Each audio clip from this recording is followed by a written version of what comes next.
Hello and welcome to Being Well. I'm Forrest, Hanson. If you're new to the show, thanks for joining us today. And if you've listened before, welcome back.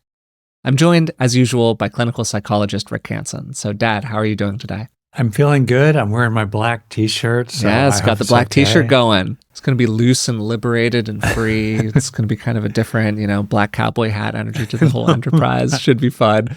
And it's perfect because today we're going to be answering some questions from our listeners. If you'd like to have a question answered on a future episode of the podcast, the best way to do that is by signing up for our Patreon. It's patreon.com/beingwellpodcast. And you can also send an email to contact@beingwellpodcast.com. Before we get started, I wanted to let you know about a new offering from Rick. It's a 4-week online course on grief and loss. It's about 6 hours of teaching, and Rick will be guiding you through a process focused on natural ways to soothe emotional pain, find perspective and meaning, and hold whatever has happened with some acceptance and self-compassion. You can learn more at rickhanson.com/loss and use the coupon code BeingWell25, that's 25, to receive a 25% discount. Also, therapists can earn 7 continuing education credits, which is a really useful thing for some people. So normally on the mailbag, we try to answer quite a few questions. Today we have a smaller number of questions, but I thought they were all very juicy and interesting, so we might spend a little longer on each one. Okay, first question. I grew up in unsafe environments, have complex trauma, and I've worked hard to heal and understand myself. But now I'm wondering, how can I tell the difference between my genuine personality and leftover trauma responses? For example, I tend to put others' needs first, work hard to maintain relationships, help people even when it costs me, and adapt myself to fit different social situations. These feel like my values now, but I wonder if they're actually just old coping mechanisms from my traumatic childhood. It feels like people who grew up in stable, loving homes are more willing to prioritize themselves. I often wonder, would I hold the same values if I hadn't gone through trauma? And how do I figure out what's really me versus what's just protective behavior I learned to survive? Then, maybe most importantly, should I try to change these patterns, or should I just accept them as part of who I am now? I thought this was a fantastic question, Dad. What do you think? Very interesting. Well, first off, as you know, we learn things through painful, difficult, stressful, challenging, even traumatic experiences that are sometimes valuable for us. It's important to appreciate that we may well have gotten that gain without the pain that went with it. So the fact that sometimes there's gain from stressful, traumatic experiences should never be used, obviously, to justify the conditions that created those traumatic or painful or stressful experiences. That said, if there is gain, sometimes it's a very important gain. Sometimes I'll speak for myself, I wasn't particularly traumatized, but I was upset a lot at my parents' critical kind of fault-finding style and very controlling. And I wanted not to be that kind of dad. I know I slipped sometimes, but I didn't want to be that guy. And so that was a useful thing. I came from my painful experiences, but it was still something I wanted to keep. So the question is pragmatic. Is this something that you really want to keep?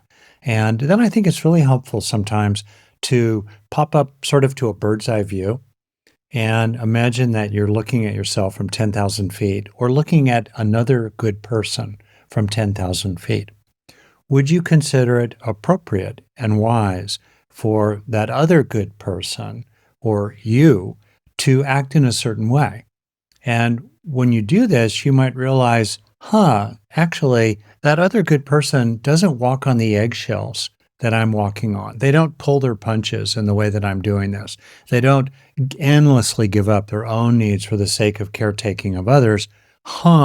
Maybe that's a learning from my childhood I can gradually, release and grow out of. On the other hand, you might look at that good person and you might realize, one reason I really like them and admire them is they're quite patient. They are firm when necessary. There's that Zen saying, soft in the front, firm in the back. They're definitely firm in the back. You don't want to mess with them, but they're pretty easygoing. And, I can continue to be that way myself. So, okay, what do you think about that, Forrest, including that bird's eye view approach? Yeah, for starters, totally agree with you. I think there's a big question here in terms of what's the problem that you're actually trying to solve. If these behaviors lead to good results for you and they feel reasonably authentic to who you are, sort of regardless of where they came from, then there's no actual problem. There's no issue with what's going on. My behavior has its origins in my traumatic experiences is not inherently a reason to change it. For me, a That's reason to right. change That's it is so that it's good. causing problems for you. Yeah, totally. And so I think even in this, there can be an approach or avoidance question. Is this behavior that you have, this kind of people-pleasing tendency, to put it broadly, are you doing this because you're insecure inside of a group setting and conflict feels really bad because it kind of has this aspect to it where it feels a little reminiscent of things that happened earlier in your life? And this then gets in the way of you expressing yourself in meaningful ways or getting more of what you want. That's kind of the first possibility. The second possibility is that you like being this way. You like keeping the peace. It makes your life easier. You get a sense of fulfillment from supporting other people. And most of the time in life, there's going to be a blend of approach and avoidance for all of us, where we've got reasons we do something that are more about, I don't want to get hit with the stick. And we've got reasons that are more about, this gets me a lot of good carrots and I like carrots, right? But you can kind of take a step back from it, look at that field of play a bit and decide for yourself, am I doing this because it feels good to me and because I like it, or because there's some kind of a painful experience that I'm avoiding here? Fantastic. I think we nailed it. Ready for the next one? Yes, to say one other final thing at the end here, where something comes from is an incredibly thorny question. And yes, it's possible that these behaviors can be directly traced back to the experiences that you had early on in your life. But it's also possible that these are aspects of nature as well, right? You know, our experiences shape who we are, but there is an enormous amount of evidence, including all of these twin studies and things like that, that suggests that, you know, somewhere between 30% on the low end and 70% on the high end of the stuff that makes us who we are is somewhat innate to us. It's as a genetic basis, or we just popped out with that temperament, whatever's going on there. So it's unlikely that your adaptation to your circumstances is entirely based on just those circumstances. Those circumstances are interacting in a complicated way with your nature as a person, and that's leading to this particular set of behaviors that you're experiencing. So I just say that to say this is almost by definition not a totally inauthentic behavior for you. There's some aspect of it that is kind of consistent with who you are as a person. Great. All right, so moving on to our next question. I keep hearing advice that when supporting somebody with depression, you should be patient, avoid criticizing them, and basically not get after them for the ways they're letting you down since they already feel bad.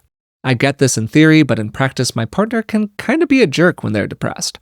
I want to support him without making him feel worse, but I also don't want to just accept bad treatment. I can be patient for a few weeks, but what about the long term? I don't want to enable bad behavior forever in the name of being supportive. How do you balance being a caring partner with having boundaries? Am I just supposed to forget about having a relationship with them that meets both of our needs? To me, there are two really deep and important levels here. The first is, what is skillful means with a partner or a child or a friend or a parent who has a clear mental health / physical health issue, such as depression? What is skillful means? Let's say with someone who's depressed. And there's a lot of stuff about skillful means. A lot of it boils down to the distinction between severe clinical depression that's so disabling that a person can hardly get out of bed and could potentially, frankly, end their own life if they had enough energy to get out of bed. That kind of a person is completely immobilized, and there's a whole level of treatment and intervention that's necessary in that condition. On the other hand, the range that moves from dysthymic disorder, a general sense of blue mood, which is very significant. It's like having the flu all the time. It's not trivial, but it's not like having a life-threatening illness. Okay, dysthymic disorder, then moving through fairly mild depression that actually meets the criteria for a major depressive episode or an ongoing depression, to moderate depression. There's a lot of research that shows that what's most important for people in that range is quote unquote behavioral activation in nurturing relationships with others. And the more that the person does not feel like doing it, the more important it is to do it. And that behavioral activation can be also sometimes supported with appropriate forms of skillful counseling, psychotherapy, and also sometimes with skillful physiological interventions that are on a range that can include psychotropic meds such as Zoloft or Prozac, et cetera, or Wellbutrin at one end of that range. That's the standard package. Behavioral activation with social support, psychotherapeutic, counseling, and also physiological support. Very often, the person who is depressed does not want any part of any of that. Often because they've already been down the road. They've tried 10 things already. They're in despair. They don't want to risk trying the 11th thing and having it not work at all. I should add actually another recently created intervention that's really showing promise, which is transcranial magnetic stimulation, TMS. So there's that piece. And then you're in a situation as what is skillful means as a partner, a parent, a daughter, a friend, to actually help the person do the things that will gradually shift their state of being. So let's suppose now you've done everything you can and you're in the reality of whether the other person will accept this support. You're at the max there. And then you're still left with, let's say, a lot of depressed mood in your living room, every day. Then we're now at the second level here, the deep level, which is we're balancing duty and preference.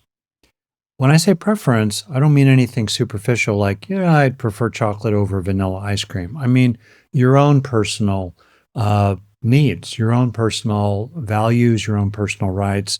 How do you balance that with duty?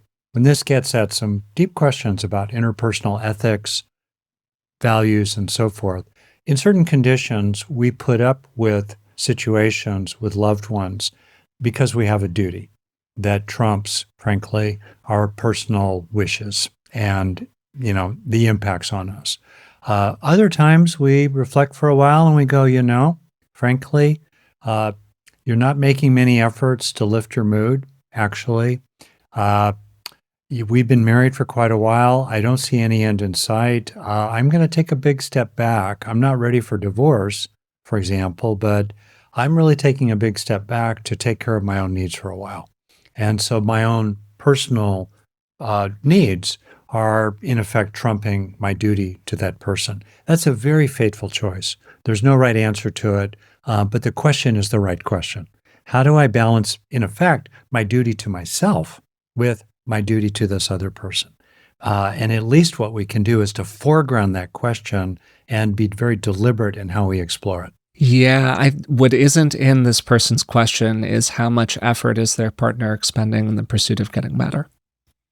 And I just think it's a huge variable in this whole thing. What efforts have they made? What efforts do they want to make in the future? How invested are they in, it's incredibly hard. And one of the things that makes depression is treatment resistant is because the nature of the experience that a person is having makes it difficult for them to access the things that would actually help them feel better. Like you're saying, behavioral activation, Dad. Well, it's really hard to activate behaviorally when you're depressed.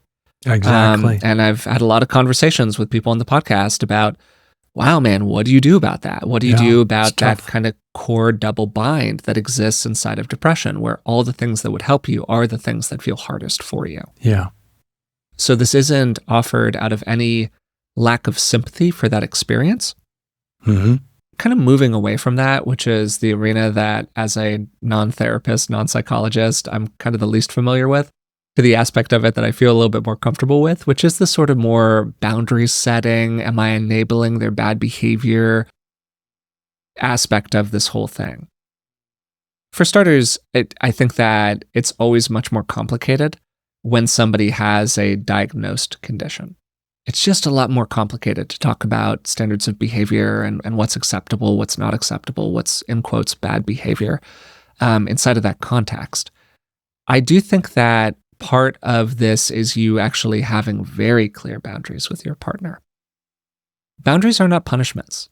people have this weird relationship with boundaries where they're this like thing that you dispense onto other people when they did something bad, and now you're like punishing them for their behavior. That's actually the opposite of true. Boundaries are the thing that allow you to stay in relationship with another person. Mm-hmm. That's what they are. That's why they exist. They actually help you stay connected to them. So a way to think about this practically and communicating it is kind of a simple, nonviolent communication light sort of approach. You've got A and B, right? You're A, they're B. A says, hey, I want to be really understanding here, but when you snap at me, it really hurts my feelings. Kind of a clean communication. And then, they've got a lot of different responses there. A common response that this person is kind of speaking to inside of their question is some version of, well, when you say that to me, I just feel so bad about myself. That kind of like there's a certain collapse or decay around it. What do you say in response to that? Okay, I'm sorry to hear that. I'm not trying to make you feel bad, but I need to be able to tell you how I feel in order for this to work. There's a certain lightness to it and a certain simplicity inside of that communication that I think can actually be really helpful for everybody involved. And if you go around that cycle a couple of times and it's just not getting better, the behavior is just not changing, they maybe aren't so interested in doing the things that could plausibly help them get better. Well, kind of at a crossroads. You got a choice. What do you want to do about this? Are you willing to invest in this relationship knowing that things might not change? What do you think about any of that, Dad? Well, I think that is very well said. The other part of it, very often the issue with people who are depressed is not so much what they are doing that's abrasive, it's what they are not doing. They're not interested in sex. They're not really emotionally available. They're not very attentive, let's say. They're just really slumping. And, so and those are the kinds of things where, you feel for them, you love them, you want to help them, you want them to be better. You watch them, frankly, not doing the completely standard depression treatment 101, interventions, because of course, they don't have the energy for it. They don't want to do it. They don't have the juice for it. They're the cognitive distortions that are frequent in depression, rigidities, ruling things out, assuming defeat from the get-go. That's running in their mind, leading them to, there's a distinction between, we could just sort of, I'll call it negative actions that are manifest compared to negative space, sort of negative stuff, where it's really the absence. Yeah, negative presences compared to negative absences. Very often the big issue, it's not that they're being shitty or, nasty or anything. They're not there anymore. Ooh, do you want to be married to someone who's just not there anymore? That's the tough one. And then that, to me, goes to situations where you're trying to balance. Once you've exercised all the skillful means you can, then you're balancing duty to them and duty to yourself. To, ask you a question, I don't know if this has actually come up with people that you've been in a therapeutic process with. I think a lot of people really struggle with this, and particularly really struggle with the idea of even, is it okay for me to end this relationship with a person that a lot of the time I do really love, I do have a lot of good water under the bridge with, but it just feels like this is a hole we're not getting out of, and it's causing me stress, it's impacting my life negatively. Am I kind of obligated to, in sickness or in health, this whole thing? And I just think people really have a tough time with that. Yeah, your mom and I are watching The Gilded Age, which is sort of a very polished soap opera of a sort, and still there are interesting elements in it. It's set around 1880, 140 years ago, perhaps. And anyway, one of the characters in it has a husband who is in a sanitarium for great melancholia. They called clinical depression back then. And he is completely absent as a husband. He's incapable of being a husband for her. And yet, in that context, the only basis for divorce was adultery, which is not relevant there. He is not an adulterer, and she can't divorce him. And yet, she's been separated from him for 20, 25 years, and she'd love to be with another man, a good man in the show, but she can't separate. So that would be an extreme version of the kind of thing you're talking about. In our current American context, it's tough. In sickness and in health, you get religion involved, the framework in which you were married, are you standing before God in your belief system, right? When you make that commitment, for better or worse, and it's complicated. And there is the dimension of the degree to which the individual themselves has some kind of agency or responsibility for their situation. Maybe they're cheating on you routinely. Then you would think, okay, you're making your own bed, now you need to lie in it, and I'm calling a divorce lawyer, to summarize a whole lot of stuff. On the other hand, what if they can't help it? What if they have a genetic vulnerability to depression? What if all their life? Yeah, no, that's what I'm asking you here, Dad. What do you think about it? Like, I get the stage setting. I'm just wondering what you think. I don't know how to answer that question universally. I know what to take into account, and I do think that the ethics of this are really useful to think through. What do you owe that person compared to what you owe to yourself? Well, I'm gonna chime in here with a view that I think is implicit in the hemming and hawing I hear you doing here, which I appreciate, and I think that people can get from our hemming and hawing that we are also kind of like. Part of it is I have a very strong sense of duty and principle. And, yeah, I know you do. I'm there. I'm loyal, and I'm not saying necessarily it's a good thing. So anyway, Forrest, over to you. Yeah, just so what is implicit in your going back and forth is that it is okay to end a relationship with somebody because they are fill in the blank. Yeah. Because they're not going anywhere, because things are getting worse and worse, because they aren't interested in getting better, because they are experiencing an ailment that you look at and you go, I do not want the rest of my life to be about this. Yeah. Like, that is a choice that a person can make. And the fact that it even is a choice that a person can make, I think is saying something. And in my personal view, that as you're saying, there's a balance here of duty to self and duty to other. Yeah. There are situations that I can imagine looking at and going, man, particularly pre-marriage, for me, that's sort of like a good, clean designator with it. Pre-marriage, I don't know if I want to sign up for that for the rest of my life. Yeah. And I think that honesty about that is a pretty good place to start for people. Yeah, it's a whole deep topic, and it's important, I think, for us to walk carefully here and be super clear. We're not being prescriptive. Yeah. It's deeply fateful. And extremely situational and personal. Like, really, your situation is always going to be so specific here. Yeah. I'll offer maybe a couple of guidelines. One is, if you're with someone who you love and you also feel some sense of duty to, maybe just in your history, they've come through for you at tough times, maybe now they're in their own tough times, whatever, you might have a sense of duty. Can you still get most of your needs met inside the current frame of the relationship? Great question. Yeah. Yeah. And it's important to be proactive about that and to do everything you can about that, and to, as appropriate, communicate to that other person something along the lines of, for me to be able to give you what you need from me, I need you to give me this so I can keep giving to you. I need you to give me a day a week where I just go out with my friends and we don't do anything untoward. I'm not cheating on you, but we're doing things that you're just not able to join in. But I need to be able to do those things routinely on Saturdays.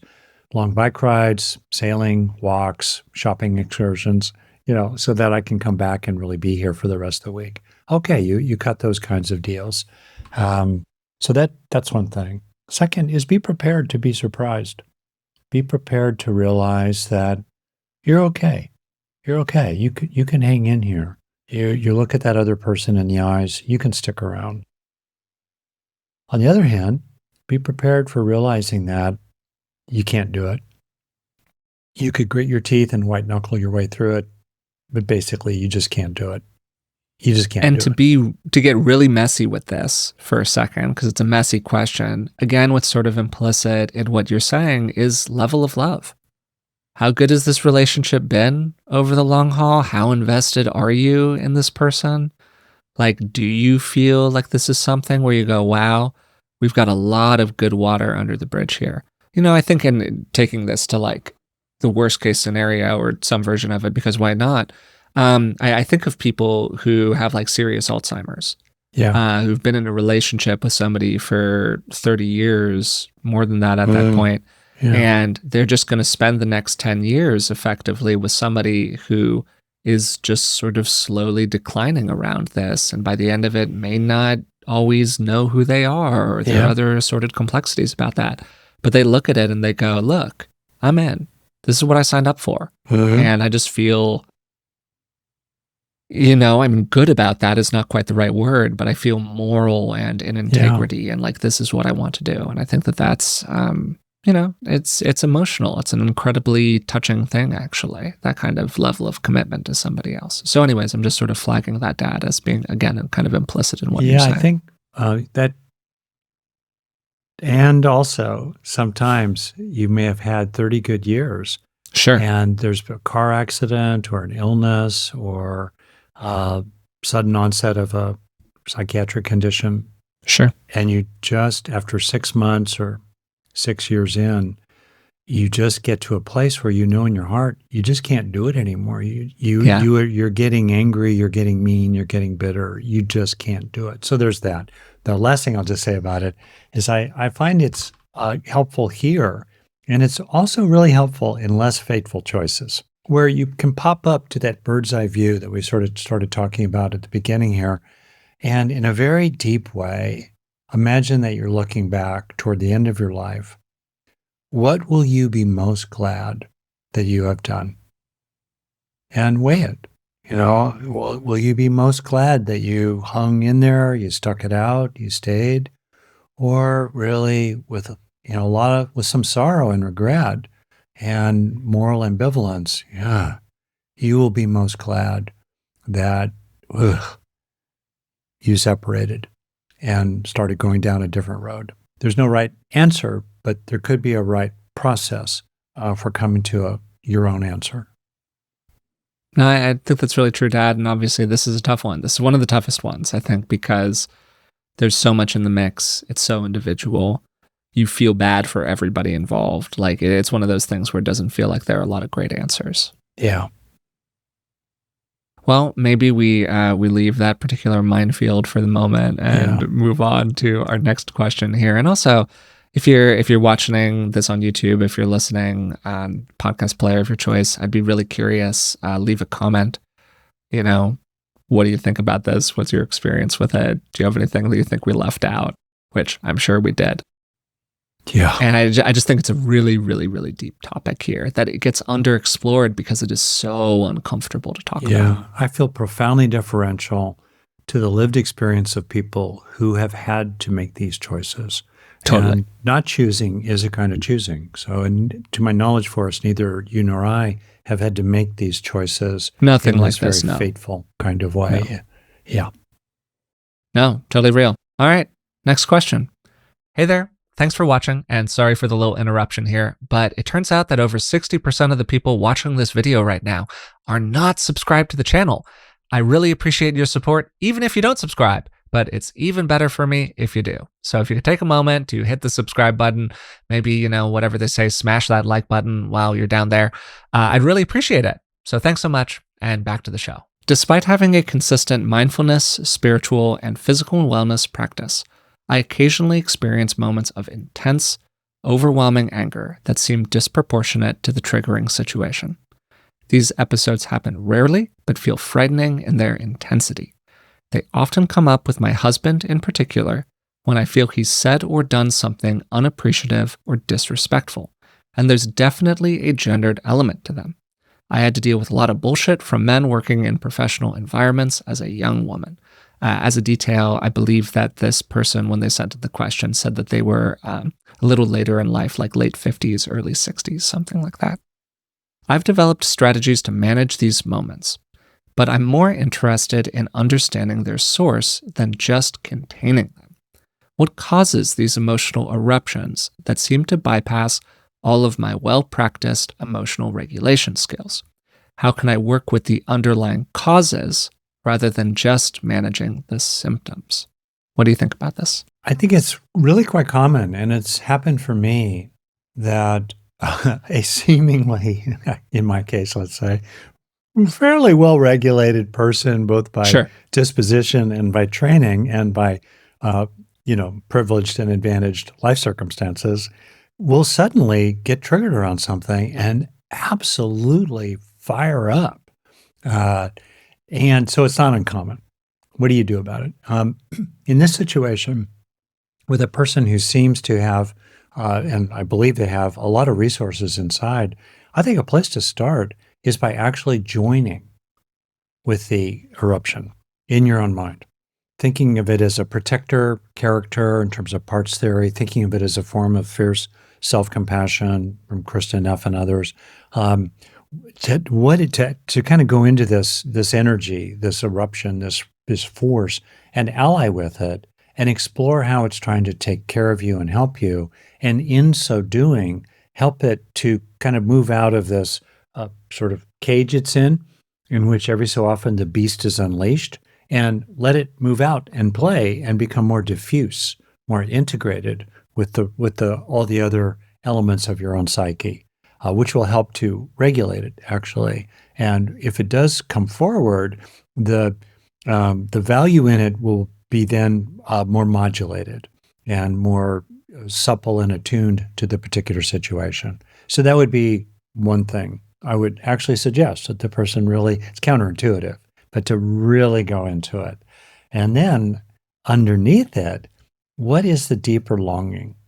What is the deeper innate goodness that is being sought to come home to through the eruption of the beast? This intense flare that's very angry. What are you seeking underneath it all? And can you, as a spiritual and mindful person, be increasingly in touch with that underlying innate goodness in you, which this intense anger is seeking to come home to? This builds on something that you'll recognize, Forrest, that Mingyur Rinpoche pointed out to us when we had a chance of interviewing him just a few days ago for another podcast episode. So those would be the two suggestions I would offer here. I mean, alongside a lot of other kind of standard therapeutic stuff and trauma, material stuff. The two things I suggested, actually, I think would be really useful for this person. I think that's great, Dad. And it relates to other episodes that we've done recently about psychoanalysis. That's actually what came to mind for me when I first heard this question. Have you actually been processing these feelings and these experiences, or have you just been regulating them? Would be one of my big questions for this person. Distinction. Yeah. And I think that sometimes in our very personal, growthy, mindfulness-oriented culture, I talked with Elizabeth about this a little bit. We did an episode on anger recently. We can kind of regulate ourselves out of how we feel sometimes. And I hate to break it to you, but most of the time you still feel how you feel, even if you're really well regulated about it. And speaking personally, I think that for a long time, I was kind of over-regulated about aspects of self-expression that related to assertiveness, anger, frustration. And it would boil out of me in really sideways ways. I would get short and snippy with people. I would get very frustrated with Elizabeth about things inside of the relationship. I wouldn't quite go to like passive aggression or something like that, but I would go to resentment. And I would just get slowly resentful about stuff. And you would never call me an angry person because it doesn't really look that way. It doesn't have that form to it that we normally associate with that kind of anger. But that's what was happening. It was unexpressed frustration, unexpressed anger. And so this person is speaking to earlier experiences in life. I got a lot of guff from guys around certain kinds of things in work environments. And now what's happening?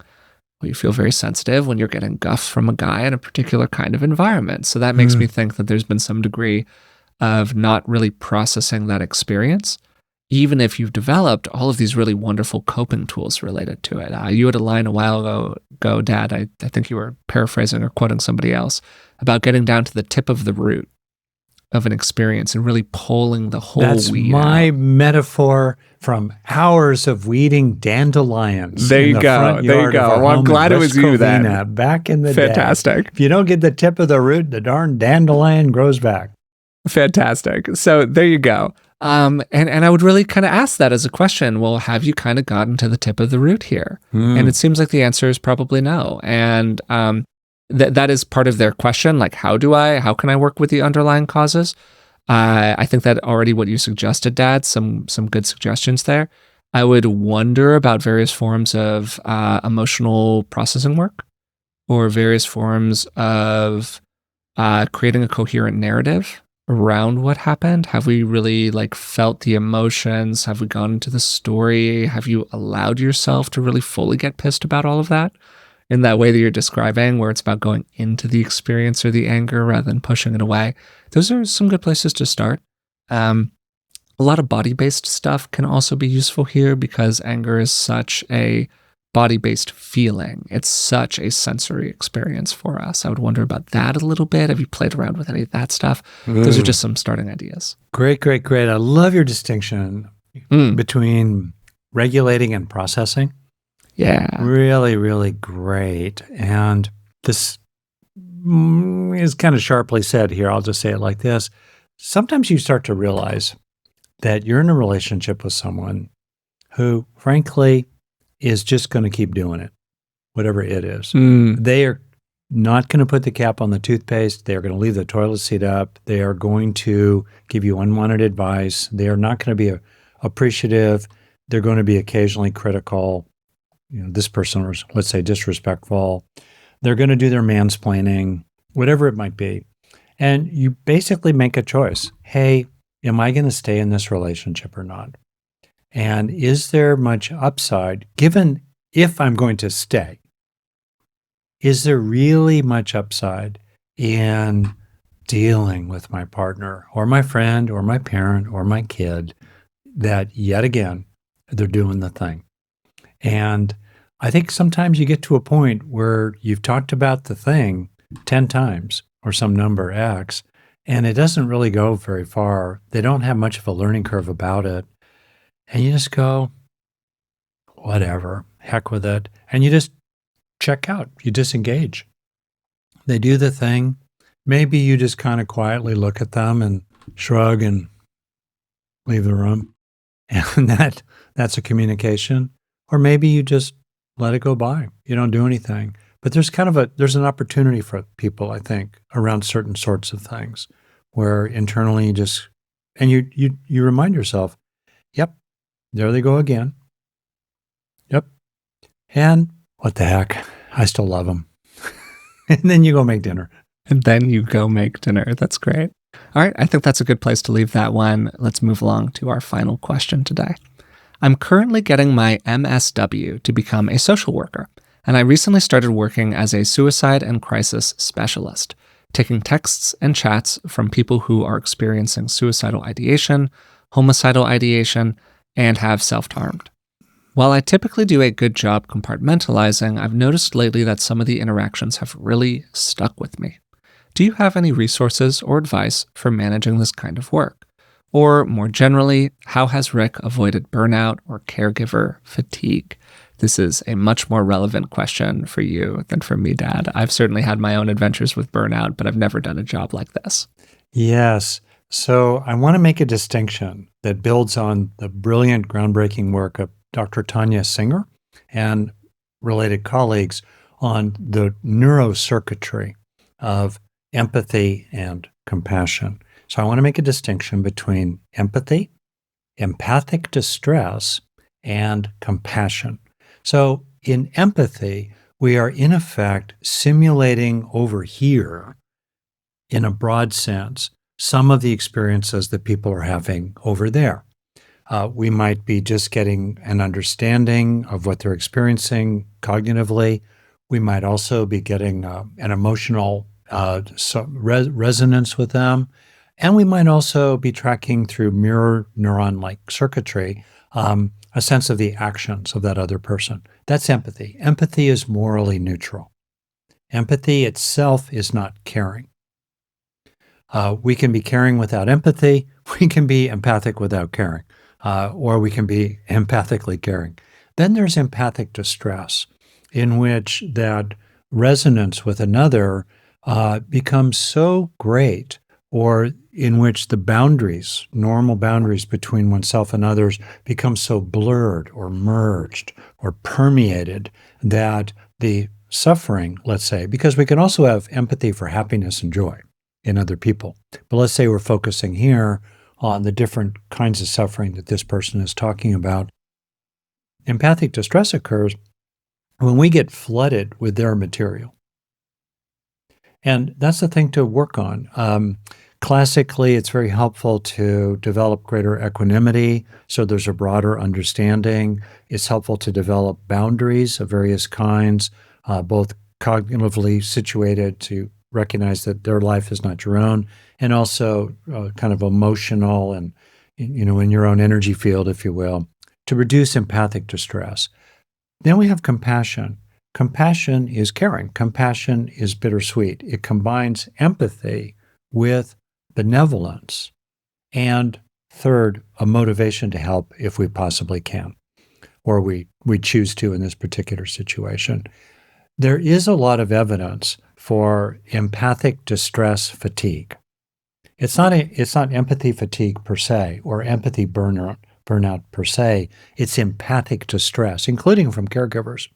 There does not seem to be compassion fatigue, because when we are compassionate, there is the bitter and the sweet. There is the bitter of the empathy for the suffering, but there is the sweet of the caring and the motivated sense of agency to do what we can to help, which protect us from the impacts of empathic distress. So I would suggest for this person to pay attention to the distinction between empathy and empathic distress, and also to emphasize your own compassion for that person. And it's helpful to realize, just to finish, that in the classic combination, certainly in the Buddhist tradition, and you find versions of this with other labels elsewhere, compassion and equanimity. T.S. Eliot summarized it as his prayer: teach us to care and not to care. It's not indifference or apathy, equanimity. It's more just a fundamental balance that says, I really feel for you, and your fate is your own. It's not my life. I'm really sorry that all that has happened to you, and it's your life over there. And I recognize with insight even some of the many, many causes and conditions that led to the shittiness that you've got to deal with: the suicidality, the homicidality, the self-harming, the vast complex of causes that have led to this. And in recognizing that, I realize that I have very little power over almost all of them.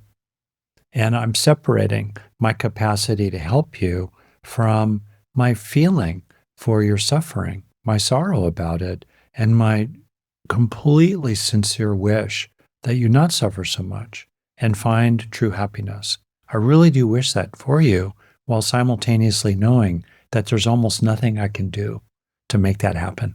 A lot of good stuff in there, Dad. And I think that framework, in terms of the way of thinking about it, is a good framework, in part because it stops us from moving away from compassion, because we're afraid that compassion will lead to burnout, right? Yeah. We can still stay with compassion even while trying to lower empathic distress, like you're saying. I'm just spitballing here because I am not an expert on this at all. So, take it or leave it, whatever you think is appropriate. I wonder about the aspect of this that's about making sure you're as on your own side as you are on their side. Making sure that you're giving yourself the same effort and attention and energy that you're putting into, if you're a therapist, for example, your clients. Are you as focused on your own well-being as you are focused on their well-being? not because you're an egocentric, self-absorbed person, but because you can't pour from an empty cup. Like, this is a very pragmatic issue for people who are in the helping professions. You need to have resources inside of you in order to have something to offer to other people. When I'm stressed and burnt out, I'm a worse podcaster. And what I'm doing is like 1/10 of that. You know what I mean? In terms of the drain and all. So I think that sometimes people in the helping professions, because they are very compassionate by nature and very empathic by nature most of the time, it's really easy for them to fall into that empathic distress and not be so focused on their own needs, what fills their own cup. But man, whatever it is for you, go for a walk, go to the gym, have a good conversation with a friend who's just chill and isn't, draining you. Eat the snack you like. I don't know what it is. Watch the TV show. Like, Respite. Give yourself a break. So I wonder about all of that too. Oh yeah, there's a whole thing about caregiver respite and a lot of material. I would just maybe finish on highlighting, essentially, in terms of the bitter and the sweet, where's most of your attention going? And because of the brain's negativity bias, we tend to be drawn into the bitter, including a sense often of outrage at the injustice, the hard knocks this person has had. We get angry at their parents going back 30 years. The parents are no longer even alive, but the long ripple effect, the shadows of their lousy child rearing are sitting in our office with a 45-year-old today. We get angry at conditions in society, lousy healthcare system, ridiculous wealth inequality, endless poverty, and this also goes to political action as well. So we have the bitter and the sweet. And then the question becomes, to what extent are you marinating in the bitter, marinating in the anger, the sorrow for that other person? There's a place for it. I'm not talking about a spiritual bypass. I'm talking about helping yourself to acknowledge the bitter while making sure your attention and therefore your experiencing is resting quite a lot in, I'll call it lovingness, caringness, goodness, good wishes, in part because that will help you sustain the good fight to deal with the things that you're outraged about. Very important. Love that, Dad. Yeah, and to steal one last thought from the conversation that we had recently with Rinpoche, that is also a little bit of spitballing here at the end. I think that the more you're focused on the clouds that are happening in somebody else's experience, the more you need to be kind of grounded in the sense of your own sky. If you've listened to that conversation, you'll kind of know what I meant. It's hard to explain at the end here succinctly, so I hope that you'll check it out. So this has been really wonderful, Dad. I love doing this with you. Thanks for taking the time here, and I hope we help some people out. I had a great time answering questions with Rick today. We got some extremely interesting questions. And if you would like to have a question answered on a future episode of the podcast, you can reach us at contact@beingwellpodcast.com or by signing up to our Patreon. That's patreon.com/beingwellpodcast. I also want to give you a quick reminder about Rick's grief and loss workshop. You can learn more about that at rickhanson.com/loss and use coupon code beingwell25 to receive a 25% off discount. Our first question I thought was extremely interesting. It was from somebody who said, hey, there are these aspects of my personality that seem to be rooted in traumatic experiences that I had growing up, specifically putting other people's needs first, working hard to maintain relationships even when it costs me, and adapting myself to fit into different kinds of social situations. And this person was wondering, well, these feel like my values now, but would I have had these same values if I didn't go through those experiences? And implicitly, should I try to change those values to line up more with who I am actually? Really interesting question. My first thought is, no, you probably wouldn't have those same values. But that's not inherently a bad thing, right? Our experiences shape who we are. It's nature and nurture. Different experiences would almost definitionally lead to a very different version of you. But that's not inherently a problem, right? A behavior coming out of a difficult experience is not reason enough to change that behavior on its own. What if that behavior is really helpful for you? What if it has led to a lot of resilience for you? What if it's really improved the nature of your relationships while also not stopping you from getting what you want? But if you're going through this kind of an inquiry, my suspicion is that there are aspects of this behavior that bug you, that you don't like, that are causing problems for you. Maybe you feel this underlying sense of insecurity socially in groups, or you're afraid or frustrated, or you have a hard time expressing yourself really clearly because doing so kind of puts you out there in this different sort of way. It puts your needs on the table in a way that was not met well when you were growing up. So a really useful process for a person to go through could be looking back over their life and tracking this as a kind of theme. When does this tend to happen to you? And what are the ups of it? And what are the downs? What are the aspects of it where, man, that really caused some problems for me? And what are the aspects for it where you go, wow, that actually brought some really great things into my life? Then on the basis of that process, you can look at everything and go, how can I get all of those same benefits, or at least many of them, without having so many of the costs associated with it? How could I prune this behavior a little bit down so that, yeah, I am still relational and interested in other people and kind of water off a duck's back. I want to keep it moving. But I still have a sense of what my real desires are. I still have a sense of what my wants and needs are underneath all of that. And I feel like I can express myself in a way that helps me get them met. Second question, again, very interesting, really complicated question, came from somebody who has a depressed partner. And they were asking, how can I deal with this effectively in the context of my partner's depression? And particularly, when they're kind of mean to me, should I just keep on being nice to them because I know that, hey, they're depressed and this is really hard for them too? And Rick and I kind of struggled with this one. The first part of it was clear enough to us. When you have a situation where there's somebody who has real limits on level of functioning, you got to ask yourself some questions. Is this getting better? Are they taking steps to improve the situation? If things are just this way forever, how do you feel about that? And can you still get enough of your needs met? Is there still enough that you're getting out of the relationship? And can you express yourself? And boundaries are actually a really important part of that. You are very much allowed to have boundaries with somebody who is going through a hard time, whether they are clinically depressed or they're just having a kind of depressive moment. Those boundaries support both of you. They make things clear for them. They help you get your needs met. Boundaries are what allow you to stay in connection and relationship with another person. They're the ground rules that we're all working from. The problem comes when somebody is just not very interested in meeting those ground rules. And yes, there are kinds of functional limitations a person might have that could get in the way of that. And this takes us to the much more complicated part of the question, which is, when do you choose to stay? When do you choose to leave? What goes into that kind of a decision? And Rick and I really hemmed and hawed during that one a lot. That is a hard question to answer, in part because it is so circumstantial for people. The third question came from somebody who had a very consistent, wellness practice and mindfulness and spirituality and all these great things, and yet still had this kind of explosive anger that boiled out of them occasionally. They were going, man, I can deal with the symptoms. I can use my great regulation skills, but I actually would like to deal with the problem. How can I do that? And this sounds like a tip of the root problem to me. It sounds like this person has done a lot of things to help them regulate themselves, but they haven't actually processed the underlying experiences or underlying emotions that are leading to these kinds of outbursts. There's kind of a metaphor here, a hole in the bucket metaphor. We're all leaky buckets. Everybody has holes in their buckets.